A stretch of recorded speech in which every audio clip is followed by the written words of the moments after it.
Hello बच्चों, कैसे हैं आप लोग। आई होप कि आप लोग अच्छे होंगे और आप सबकी पढ़ाई भी अच्छी चल रही होगी। आज की वीडियो में हम लोग करने वाले हैं क्लास 9th की मैथ का चैप्टर नंबर 2 शुरू। ठीक है, और आज की वीडियो में हम आपको पहले इन टॉपिक्स को समझाएंगे थोड़ा सा, और उसके बाद मैं आप लोग को भारती भवन की बुक से एक्सरसाइज 2A के कुछ प्रॉब्लम्स को सॉल्व करके भी दिखाऊंगा। ठीक है, तो अगर आपको इन सारे टर्म्स को डिटेल में समझना है तो आई बटन में और डिस्क्रिप्शन बॉक्स में लिंक है, आप वहां पर जाइए और डिटेल में उन सारी चीज़ों को समझ सकते हैं। ठीक है, इस वीडियो में मैं इन टर्म्स को थोड़ा सा लाइटली बट जो सफिशिएंट नॉलेज है या सफिशिएंट जानकारी है वो मैं आपको बताऊंगा। ठीक है, तो चलिए शुरू करते हैं वीडियो को। और शुरू करने से पहले मैं आप सबसे रिक्वेस्ट करता हूँ कि आप लोग वीडियो को लाइक कर दीजिएगा। ठीक है, भूलिएगा नहीं, और इस वीडियो को कंप्लीट देखिएगा, पूरा देखिएगा, ताकि आपको पूरी कंप्लीट नॉलेज हो जाए। और इस वीडियो को देखने के बाद आप फीडबैक ज़रूर दीजिएगा, बच्चों से शेयर करना मत भूलिएगा। जितने भी दोस्त हैं आपके, जितने भी व्हाट्सएप ग्रुप हैं, सब पे आप शेयर कर दीजिएगा। ठीक है, चलिए तो सबसे पहले हम चैप्टर को देखते हैं। हमारा चैप्टर 2 है जिसका नाम है बहुपद यानी कि पॉलिनोमियल। ठीक है, अब आते हैं, सबसे पहले समझते हैं व्हाट इज़ जो हमारा है पॉलिनोमियल यानी कि बहुपद। बहुपद क्या होता है, पहले इसको समझते हैं। देखो, बहुपद को इंग्लिश में कहते हैं पॉलिनोमियल। ठीक है, क्या बोलते हैं? पॉलिनोमियल। ठीक है, अभी पॉलिनोमियल क्या होता है, आपने क्लास 7th में 8 में पढ़ा होगा बीजीय व्यंजक। बीजीय व्यंजक पढ़ा है ना।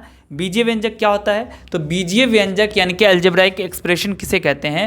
जब हम एक ऐसा एक्सप्रेशन लिखते हैं जिसमें एक्स वाई जेड यानी कि जो अल्फ़ाबेट्स हैं, जितने भी ABCD MNOP जो भी हैं, जितने अल्फ़ाबेट्स हैं उसको हम लोग इस्तेमाल करते हैं। उसके साथ साथ हम लोग नंबर को भी इस्तेमाल करते हैं, यानी कि जो इंग्लिश अल्फ़ाबेट हैं उसको हम लोग एज अ नंबर ट्रीट करते हैं। ठीक है, तो जब भी आपको कोई एक ऐसा एक्सप्रेशन दिखे जिसमें नंबर्स के साथ साथ अल्फ़ाबेट्स, इंग्लिश अल्फ़ाबेट्स को भी इस्तेमाल किया गया हो उस एक्सप्रेशन को बनाने के लिए, तो आप कहेंगे कि वो व्यंजक या वो एक्सप्रेशन अलजेब्रिक एक्सप्रेशन यानी कि बीजीय व्यंजक है।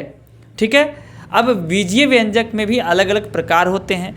तो एक ऐसा बीजीय व्यंजक जिसमें जो घात हो यानी कि जो पावर हो, जो उसका जो भी हमारे पास जो चर दिया गया है उसका जो पावर होता है वो एक पूर्णांक होता है, अगर पूर्ण संख्या हो, होल नंबर होती है अगर उसकी घात, तो हम कहते हैं वो बहुपद है। ठीक है, बट अभी आपको ये समझ में नहीं आएगा, बट पहले हम आपको एग्जांपल दिखाते हैं। देखो, अगर हमें कोई इस तरीके से नंबर दिया जाता है 2x, तो ये क्या होगा? ये एक बीजीय पद कहलाएगा। क्या कहलाएगा? बीजीय पद, क्योंकि इसमें एक नंबर और एक हमारा क्या है, कोई चर है।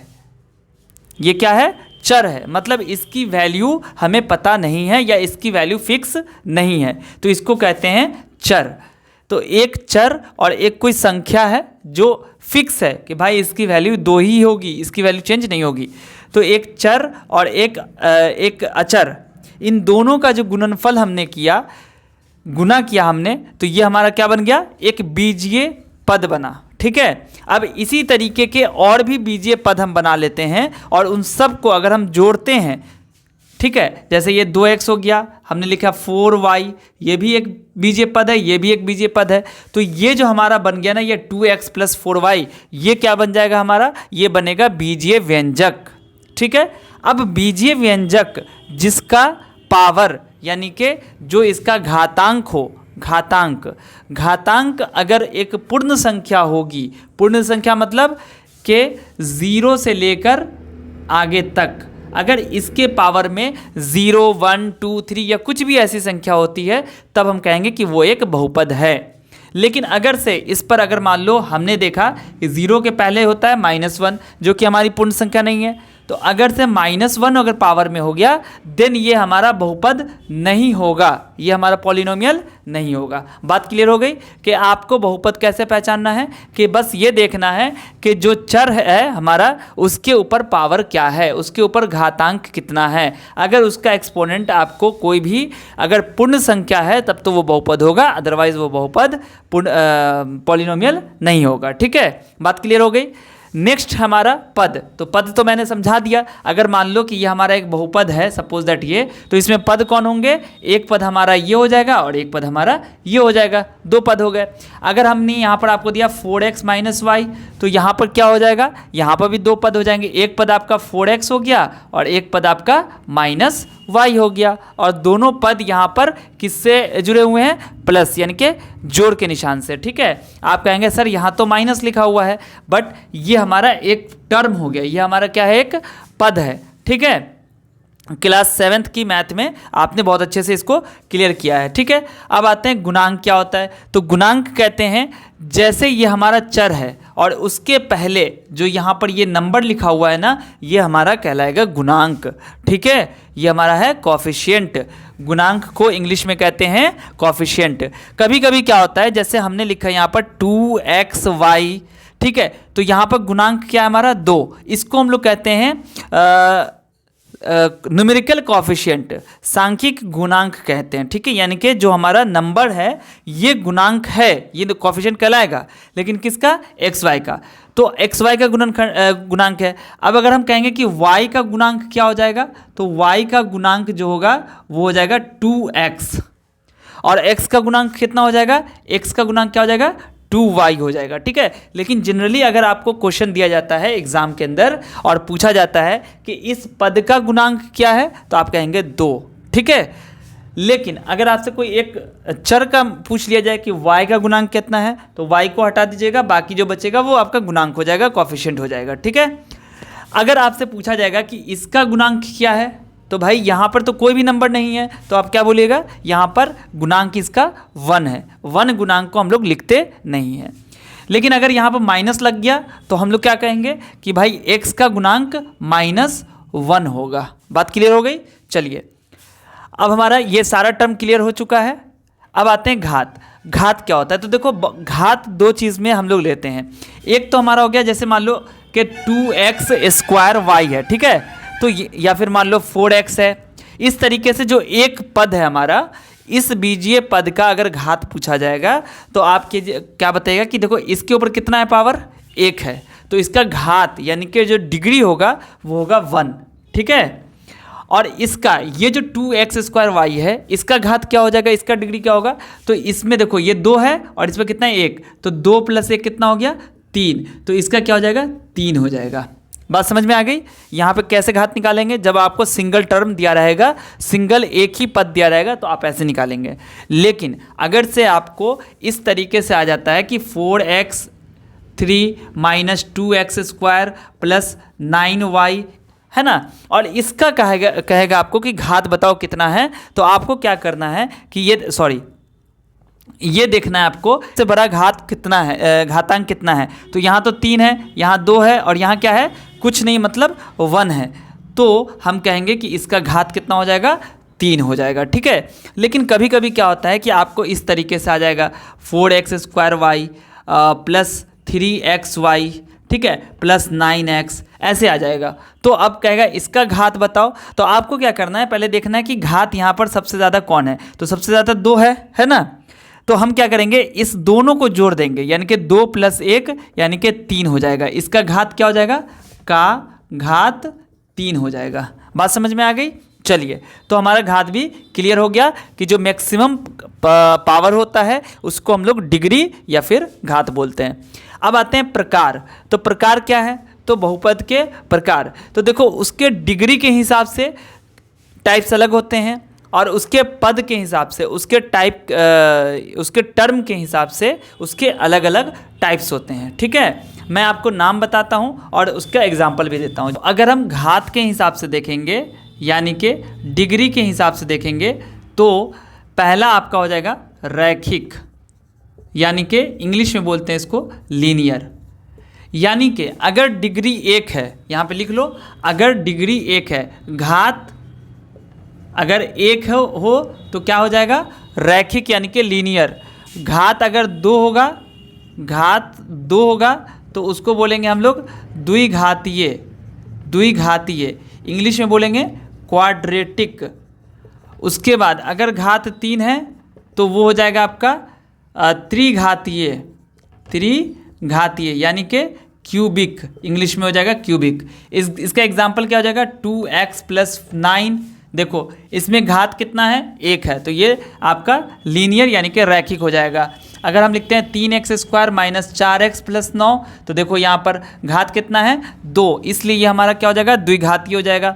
घात 3 के लिए अगर देखेंगे तो हमारा क्यूबिक पॉलिनोमियल कैसा होगा, तो देखो 2x cube minus 4x plus 4। आप कहेंगे सर इसमें 2 और वो तो लिखा नहीं, तो कोई दिक्कत नहीं है। मैक्सिमम बताओ कितना है, मैक्सिमम क्या है इसमें आपका मैक्सिमम है 3, पावर x का कितना है 3, यानी कि ये हमारा त्रिघाती यानी कि क्यूबिक होगा। यहाँ पर घात हमारा 3 है। उसके बाद अगर हम इसका देख लेते हैं कि घात के हिसाब से 3 हो गया, आगे भी हो सकता है लेकिन आपको मेनली 3 ही पढ़ना है, ठीक है, 10 तक।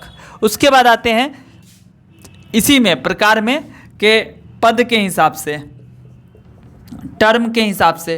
तो टर्म के हिसाब से अगर मान लो एक टर्म है, एक पद है, तो उसको आप कहेंगे एक पदी, एक पदी यानी कि मोनोमियल, इंग्लिश में बोलेंगे मोनोमियल। अगर आपका 2 पद है तो वहाँ पर क्या बोलेंगे, उस बहुपद को बोलेंगे द्विपदी, ठीक है, क्या बोलेंगे, द्विपदी यानी कि बायोनोमियल बोलेंगे, ठीक है।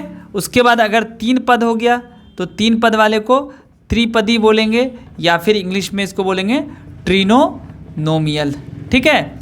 उसके बाद अगर 3 से ज़्यादा होता है आप उसको पॉलिनोमियल यानी कि बहुपद कह सकते हैं, ठीक है। आपको बस इतना जानना है। अब हमारा प्रकार तो हो गया, अब आते हैं मान। मान क्या है, तो एक बहुपद का मान कब निकलता है, कोई भी बहुपद आपको दे दिया जाए, जैसे 2x स्क्वायर प्लस 9 दे दिया गया या 9x प्लस 4 हो गया मान लो। अब इसमें कहेगा कि इस बहुपद का क्या मान होगा, तो बच्चों ऐसे केस में हम क्या करते हैं कि चर का कोई खास मान, कोई भी वैल्यू आपके मन में जो भी होता है आप अगर उसमें डाल देते हैं इस चर की जगह, तो जो आएगा आंसर वही इस बहुपद का मान होगा। यानी कि अगर कोई पॉलिनोमियल आपका px दिया हुआ है, यानी कि कोई बहुपद है किसमें, चर x में कोई बहुपद आपका दिया गया है, तो अगर हम p2 निकालते हैं इसका, तो क्या होगा, 2 को इसकी जगह रखना होगा, 2 को रख दिया x की जगह, तो x का स्क्वायर है तो 2 इंटू 2 का स्क्वायर प्लस 9 इंटू 2 प्लस 4। तो देखो 2 क्या बन जाएगा, ये 2 इंटू 2 का स्क्वायर कितना हो गया, 4, 9 दूनी 18 और प्लस 4, तो 4 दूनी कितना हो गया, 8 प्लस 18 प्लस 4, तो 8 कितना हो गया, ये हो गया 30। तो यानी कि P2 आपका कितना आ गया, P2 बराबर आ गया 30, ठीक है। यानी कि इस बहुपद का मान x बराबर 2 रखने पर कितना आ गया, 30 आ गया। यही है आपका मान। और अगर बच्चों कोई वैल्यू आप x की डालते हैं और डालने के बाद इसमें आपका मान 0 आ जाएगा, तब हम उस वैल्यू को जो हमने रखा है उसे हम कहेंगे इस बहुपद का शून्यक। बात समझ में आ गई। 0 क्या होता है, 0 ऑफ द पॉलिनोमियल किसे कहते हैं, बहुपद का शून्यक क्या होता है, अगर हम किसी नंबर को, किसी भी वैल्यू को जो हमने चर की यहाँ पर रखा ना, तो वैल्यू आई, तो कोई भी ऐसी वैल्यू आप निकालिए, ठीक है, जिसको हम अगर इस पॉलिनोमियल में या दिए गए पॉलिनोमियल में, दिए गए बहुपद में हम पुट करते हैं और अगर हमें वैल्यू 0 आ जाती है, तो हम कहते हैं कि वो जो नंबर हमने रखा है ना, वो डिजिट या वो नंबर हमारा इस पॉलिनोमियल का शून्यक होगा, यानी कि 0 होगा, ठीक है। तो चलिए अब हम लोग चलते हैं एक्सरसाइज के कुछ प्रॉब्लम्स को भी देख लेते हैं। ज़्यादा लंबी वीडियो हो रही है इसलिए कुछ ही प्रॉब्लम्स को करेंगे, बाकी प्रॉब्लम को हम लोग नेक्स्ट वीडियो में करेंगे। अब हमारा जो पहला क्वेश्चन है उसको देखिए। पहला क्वेश्चन कहता है निम्नलिखित में कौन कौन बहुपद है। अभी बता दिया आप लोग को, बस एक्सरसाइज में अब जल्दी जल्दी हम लोग बनाएंगे। देखो मैंने कहा था बहुपद वही होगा जिसकी जो पावर होगी, चर की पावर, वो एक होल नंबर यानी कि पूर्ण संख्या होगी। तो देखो यहाँ पर x का पावर 2 है, x का पावर 1 है और इधर x का पावर 0 है, ठीक है। तो यानी कि सभी 2, 1 और 0 पूर्ण संख्या हो गई, तो ये हमारा बहुपद होगा। यहाँ देखो ये जो x प्लस 2/x है, x प्लस 2/x, तो इसको हम लिख सकते हैं x प्लस 2x का पावर -1। x जब ऊपर जाएगा तो माइनस में आ जाएगा पावर इसका, तो ये हमारा क्या हो गया, x का पावर -1 हो गया, मतलब ये पूर्ण संख्या तो नहीं है, तो ये हमारा क्या होगा कि ये हमारा जो है बहुपद नहीं होगा। उसके बाद आते हैं थर्ड, 3√x। देखो 3√x प्लस 2x माइनस 7, तो देखो इसको लिख सकते हैं x का पावर 1/2। पिछले एक्सरसाइज में हम लोगों ने पढ़ा है x का पावर 1/2 प्लस 2x माइनस 1। तो देखो x का पावर क्या आ गया, ये एक पूर्ण संख्या तो नहीं है आपकी, ये क्या है, एक भिन्न संख्या है, तो इसलिए ये हमारा क्या हो जाएगा, बहुपद नहीं होगा। उसके बाद आते हैं, देखो यहाँ भी माइनस में पावर आ गया, ये भी नहीं होगा। उसके बाद यहाँ देखो रूट अंडर यू आ गया, यू को हम लिख सकते हैं ना ऐसे 1/2, क्योंकि रूट जो है हमारा 1/2 पावर में आ जाता है, ठीक है। तो यहाँ भी क्या हो गया, ये हमारा पूर्ण संख्या यानी कि होल नंबर नहीं है पावर में, इसलिए ये हमारा बहुपद नहीं होगा। ये आ जाते हैं। यहाँ देखो, यहाँ पे बच्चे कंफ्यूज होते हैं, सर ये भी तो रूट में दिया हुआ है, नहीं, तो इसमें तो ये कांस्टेंट जो हमारा अचर है ना वो दिया हुआ है। हमें मेन किसको देखना है, चर का पावर देखना है कि चर किस में है। तो जो हमारा चर है यानी कि y, वो हमारा वेरिएबल पावर में कितना है, उसका होल नंबर है, पूर्ण संख्या है, तो ये हमारा हो जाएगा, ठीक है। उसके बाद देखो यहाँ भी वही केस आ रहा है, √3t, t हमारा क्या है, पावर 1 है। इधर देख लो t का पावर कितना हो गया, √t का मतलब t का पावर 1/2 हो गया, यानी कि यहाँ पर जो हमारा वेरिएबल है उसके पावर में एक भिन्न संख्या आ गई, एक पूर्ण संख्या तो है नहीं, तो ये भी हमारा क्या हो जाएगा, पॉलिनोमियल बहुपद नहीं होगा। यहाँ देखो ये कहेगा कि सर यहाँ पे तो कोई भी XYZ कुछ भी नहीं दिया हुआ है। हाँ दिया हुआ है, आप इसको ऐसे लिख सकते हैं -7 x का पावर 0, बिल्कुल लिख सकते हैं हम इसको, ठीक है। x का पावर 0 का मतलब 1 होता है, तो इसलिए ये जो हमारा ये एक पॉलिनोमियल बहुपद हो जाएगा। यहाँ भी वही चीज़ है, पावर y का पावर कितना है 2, और इधर कितना है y का पावर 0, मतलब कुछ नहीं है, तो ये भी हमारा बहुपद हो जाएगा।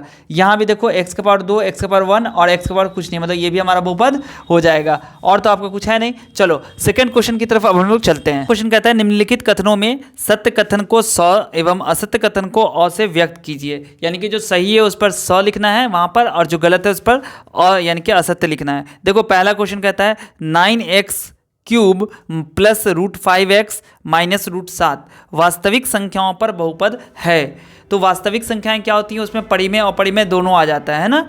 तो यहाँ पर देखो 9x³ यानी कि यहाँ पर परिमेय संख्या आई, √5 और परिमेय संख्या आ गई, √7 और परिमेय संख्या हो गई, तो ये हमारा वास्तविक संख्याओं पर बहुपद है, तो यहाँ पर सत्य हो जाएगा। उसके बाद बी में क्या है, 11x² माइनस 16x प्लस 5, तो यहाँ पर देखो 11 क्या है, पूर्णांक है, -16 क्या है, पूर्णांक है, 5 क्या है, पूर्णांक है, तो ये पूर्णांकों पर बहुपद है, बिल्कुल ये सही है, तो 100 लिख लीजिएगा।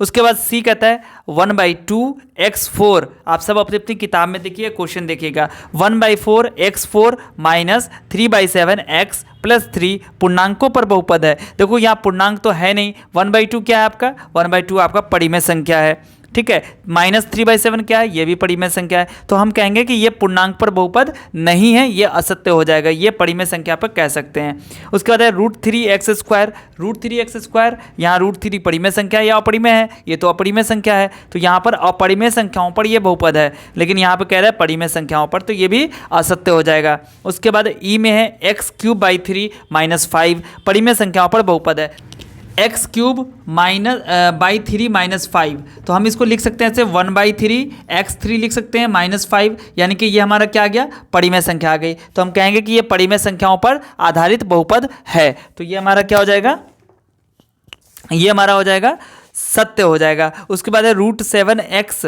प्लस 5, तो √7 क्या हो गया, अपरिमेय संख्या हो गई, और यहाँ पे कह रहा है ये कि पूर्णांक पर बहुपद है, नहीं ये पूर्णांकों पर बहुपद नहीं, ये अपरिमेय संख्या पर हो जाएगा, ठीक है। तो फर्स्ट और सेकंड मैंने समझा दिया है। उसका थर्ड देख लो, थर्ड में कह रहा है x² का गुणांक लिखने के लिए, ठीक है, कि x² का गुणांक क्या होगा। देखो पहला क्वेश्चन है 2 + x + x², 2 + x + x², यहाँ पर क्या है, देखो 2 + x + x² है, 2 + x + x², x² का गुणांक क्या हो जाएगा, देखो x² के पहले क्या है, x² के पहले कुछ भी नहीं है, तो इसका गुणांक क्या हो जाएगा, गुणांक इसका हो जाएगा 1, ठीक है। उसके बाद आपका जो अगला है उसमें है x³ - x + 5, x³ - x + 5, इसमें देखो x² है, इसमें तो x² कहीं भी नज़र नहीं आ रहा है, तो इसका गुणांक क्या हो जाएगा, इसका गुणांक हो जाएगा 0, क्या हो जाएगा 0।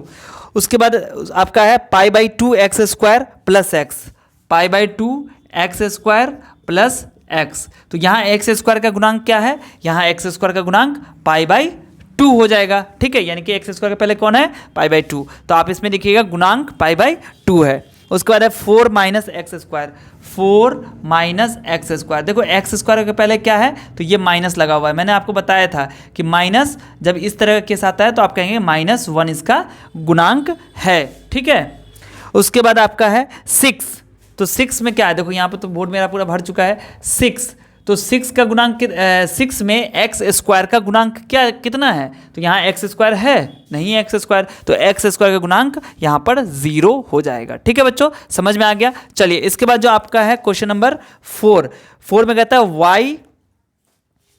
वाई क्यूब का गुणांक लिखने के लिए। तो वाई क्यूब देखो 1 माइनस वाई क्यूब लिखा हुआ है। 1 माइनस वाई क्यूब का मतलब कि यहाँ वाई क्यूब का गुणांक -1 हो जाएगा। उसके बाद है minus Y cube plus 4y square plus 7y plus 2। तो वाई क्यूब का गुणांक कितना हो जाएगा? यहाँ भी -1 होगा। ठीक है, उसके बाद है 4/3 वाई क्यूब प्लस 5। तो वाई क्यूब का गुणांक 4/3 हो जाएगा। ये आपका आंसर हो गया सारा। ठीक है, उसके बाद है निम्नलिखित में कौन सा बहुपद मानक रूप में है? तो इसको हम अगली क्लास में यानी कि अगली वीडियो में मैं आपको समझाऊंगा। 5 नंबर से क्वेश्चन 1 to 4 इसमें मैंने समझा दिया है। आई होप कि आपको बहुत अच्छे से समझ में भी आ गया होगा। ठीक है, बस आप लोग का काम है कि ज़्यादा से ज़्यादा इस वीडियो को अपने सभी दोस्तों के साथ शेयर करना, क्योंकि यूट्यूब मेरी वीडियो को ज़्यादा से ज़्यादा इंप्रेशन नहीं दे रहा है, ज़्यादा बच्चों तक नहीं पहुँचा रहा है। पता नहीं क्यों, इसकी क्या वजह है। बस आप लोग मेरा सपोर्ट कीजिए थोड़ा, इस वीडियो को जितना ज़्यादा हो सकता है आप अपने दोस्तों के साथ शेयर कर दीजिए। ठीक है, क्योंकि जितना ज़्यादा शेयर कीजिएगा उतना ही ज़्यादा मुझे मोटिवेशन मिलेगा और मैं आपके लिए अच्छी से अच्छी और इसी तरह की वीडियो